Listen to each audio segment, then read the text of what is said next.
బైబిల్లో మృతురాలైన కూతురిని తిరిగి జీవానికి తీసుకొచ్చిన కథ మార్కు 5:21 నిమిషాల 43 సెకన్లు మరియు లూకా 8:40-56లో కనిపిస్తుంది.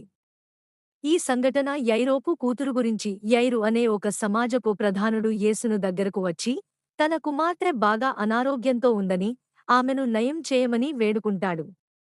యేసు యైరుకు ఇంటికి వెళ్లే మార్గంలో, వారు ఆ అమ్మాయి చనిపోయిందనే వార్తను అందుకుంటారు. అయితే యేసు యైరుకు భయపడవద్దని, విశ్వసించమని చెప్తాడు. యేసు ఇంటికి చేరినప్పుడు ఆ చిన్నారిని చేతిలో పట్టుకుని, తలితా కూమ్ అంటే, బిడ్డా, నీతోనే చెబుతున్నాను, లేవు అని అంటాడు. వెంటనే ఆ 12 ఏళ్ల అమ్మాయి లేచి నడుస్తుంది.